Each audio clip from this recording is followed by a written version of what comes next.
আসসালামু আলাইকুম। আজকে আপনাদের সামনে আরেকটি পান বরজের ভিডিও নিয়ে চলে আসলাম।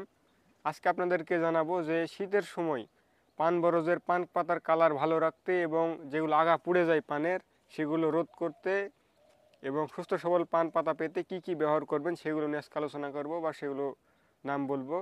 সেজন্য অবশ্যই ভিডিওটি সম্পূর্ণ দেখতে থাকুন এবং চ্যানেল যারা নতুন আছেন অবশ্যই চ্যানেলটিকে সাবস্ক্রাইব করে আমাদের সাথে থাকবেন।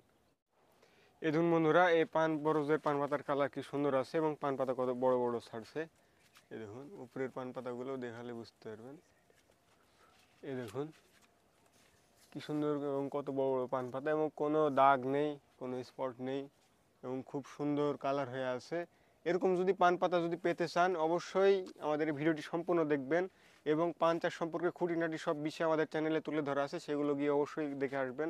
তাহলে আপনার পান বরজ করা বা পান চাষ আরও সহজ হয়ে যাবে। সেজন্য আমাদের চ্যানেলের সাথে থাকবেন আপনারা। এবং এরকম পান পাতা পেতে হলে অবশ্যই আপনাদেরকে ব্যবহার করতে হবে বন্ধুরা ইপ্রোডিয়ন গ্রুপ। এবং এরকম পান পাতা পেতে হলে বা এরকম পান পাতার কালার পেতে হলে অবশ্যই আপনাদেরকে ব্যবহার করতে হবে বন্ধুরা ইপ্রোডিয়ন গ্রুপ সাথে কার্বনডাজিম গ্রুপ। এই দুটার সমন্বয়ে আছে বন্ধুরা, এই দুই গ্রুপের সমন্বয়ে একটি বিষ আছে বন্ধুরা হেপ্রোজিম। এটি হেকেম বাংলাদেশ লিমিটেডের পণ্য। এই ইপ্রোডিয়ন সাথে কার্বনডাজিম এই দুটি গ্রুপ মিলে হয়েছে বন্ধুরা হেপ্রোজিম। এটি যদি আপনারা ব্যবহার করেন আপনার পান পাতার কালারও ভালো থাকবে এবং পান পাতার দেখবেন যে ধারি পচে যাচ্ছে না বা ধারি পুড়ে যাচ্ছে না, সেজন্য এটি আপনারা ব্যবহার করবেন। এবং এর সাথে আপনারা ব্যবহার করবেন এবং এর সাথে আপনারা ব্যবহার করবেন সিনজেন্টা কোম্পানির ফিলিয়া। এটাতে গ্রুপ আছে বন্ধুরা, এই ফিলিয়াতে আছে বন্ধুরা ট্রাইসাইক্লাজল প্লাস প্রোপিকোনাজল, এই দুটি সমন্বয়ে আছে বন্ধুরা ফিলিয়া। এটি যদি আপনারা এর সাথে ব্যবহার করেন হেপ্রাজিমের সাথে তাহলে ইনশাল্লাহ খুব ভালো রেজাল্ট পাবেন। এবং এর সাথে আপনাদেরকে ব্যবহার করতে হবে বন্ধুরা। এবং এগুলোর সাথে আপনারা ব্যবহার করবেন মিম পটাশ, কুইক পটাশ বা ফাস্ট পটাশ, যেগুলো বললাম বন্ধুরা যে কোনো একটি আপনারা ব্যবহার করতে পারেন আপনার পছন্দ মতো। এই তিনটা বীজ যদি আপনারা একত্রে মিশিয়ে স্প্রে করতে পারেন আপনার পান বরজে, তাহলে কিন্তু ইনশাল্লাহ আপনার পান বরজের কালার খুব ভালো হবে পান পাতার। এবং পান পাতা দেখবেন যে আপনার সহজে ঝরে পড়ছে না এবং কালার খুব ভালো থাকছে, ধারি পুড়ে যাচ্ছে না এগুলো যদি ব্যবহার করেন। এবং আপনার যারা পান রাখবেন ভাবছেন অনেক দিন ধরে, তারা যদি এগুলো ব্যবহার করেন তাহলে আপনার পান পাতার কালার ভালো থাকবে এবং অনেক দিন পর্যন্ত পান পাতা রাখতে পারবেন, কোনো সমস্যা হবে না ইনশাল্লাহ। এবং আরেকটি আপনাদেরকে গুরুত্বপূর্ণ বিষয় বলে রাখি বন্ধুরা, এই দেখুন আমাদের পান বরজে কিন্তু কোনো চিনি পোকা নেই বা ছিল সেগুলো মারা গেছে, কিন্তু অনেকের বরে কিন্তু এই সময় চিনি পোকাতে আক্রমণ করে। তারা যদি এগুলো ব্যবহার করেন আপনাদেরকে একটি জিনিস মাথায় রাখতে হবে, আপনার এই ইপ্রোডিয়ন গ্রুপ থাকার কারণে কিন্তু আপনার যাদের চিনি পোকা আছে পান বরজে তাদের কিন্তু চিনি পোকা আরও বেড়ে যাওয়ার সম্ভাবনা আছে। সেজন্য যেগুলোর নাম করলাম বন্ধুরা, যাদের পান বরজে চিনি পোকা আছে তারা এর সাথে কীটনাশক ব্যবহার করবেন।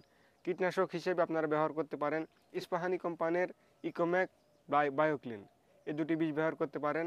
বা এর সাথে আপনারা পায়রাজিন, তড়িৎ, এগুলো কারেন্ট পোকার এগুলো বীজ আপনারা ব্যবহার করতে পারেন, তাহলেই ইনশাল্লাহ চিনি পোকা থাকবে না বা চিনি পোকারও কাজ করবে। এগুলোর সাথে অবশ্যই এই কীটনাশকটি দেওয়ার চেষ্টা করবেন, তাহলে খুব ভালো রেজাল্ট পাবেন আপনারা। এবং যাদের পান বরজে চিনি পোকা নেই তারা এইগুলোর সাথে যেগুলোর নাম করলাম প্রথমে বন্ধুরা, এগুলোর সাথে আপনারা জাপ পোকার বিষ সাথে ভালো কোম্পানির পঞ্চান্ন ইঞ্চি এগুলো ব্যবহার করতে পারেন। সে দৃষ্টি খরচ কম হবে এবং চিনি পোকার আক্রমণ থেকে আপনারা রক্ষা পাবেন। এগুলো আপনারা ব্যবহার করতে পারেন বন্ধুরা। এবং যেগুলো নাম করলাম বন্ধুরা বিষের, এগুলোর আপনাদেরকে ব্যবহার বিধিগুলো বলে দিই। আপনাদেরকে শুরুতে বললাম বন্ধুরা হেপ্রোজিন, এটি যদি ব্যবহার করেন এটি আপনারা 50 গ্রামের এই প্যাকটি আপনারা 2 পাহাড়ে ব্যবহার করতে পারবেন। এবং যেটি নাম করলাম বন্ধুরা সিনজেন্টা কোম্পানির ফিলিয়া, এটি আপনারা 1 ডোপ পানিতে 10 মিলি হারে ব্যবহার করবেন। এবং যাদের আপনার দেখছেন যে ধাড়ি পচে যাচ্ছে বা ধাড়ি পুড়ে যাচ্ছে তারা একটু বেশি ব্যবহার করতে পারেন, ডুবে 15 ml হারেও ব্যবহার করতে পারেন। কিন্তু যাদের নেই এবং পানের কালার ভালো আছে তারা 10 ml হারেই ব্যবহার করবেন। এবং তার সাথে বন্ধুরা যেটি বললাম যে কুইক পটাশ, মিম পটাশ বা ফাস্ট পটাশ, এগুলো আপনারা 250 গ্রামের প্যাক হয়ে থাকে, 250 গ্রামের প্যাক আপনারা 5 থেকে 6 হারে ব্যবহার করবেন, তাহলে ইনশাল্লাহ ভালো রেজাল্ট পাবেন। এবং যেগুলো নাম করলাম বন্ধুরা এবং যেগুলোর নাম করলাম বন্ধুরা চিনি পোকার বিষ ইকোম্যাক বায়োক্লিন, ইকোম্যাক আপনারা ব্যবহার করবেন 1.5 কাপ হারে 1 ডুব পানিতে এবং বায়োক্লিন এটি আপনারা 1 কাপ হারে ব্যবহার করবেন। এবং যেটি বললাম বন্ধুরা পায়রাজিন, এটি আপনারা 25 গ্রামের প্যাক আপনারা 3 ডুব হারে ব্যবহার করবেন। এবং তড়িৎ এটি 10 গ্রামের প্যাক হয়ে থাকে, 10 গ্রামের প্যাক আপনারা 1 ডুব হারে ব্যবহার করবেন। এবং যাদের চিনি পোকা নেই বা কম তারা যেটি বললাম যে জাপ পোকার বিষ, সেটি আপনারা 1 ডুব পানিতে 7 থেকে 8 ml হারে ব্যবহার করবেন। এবং 55 ইসি, এটি আপনারা 10 থেকে 12 মিলি হারে ব্যবহার করবেন 1 ডুব পানিতে।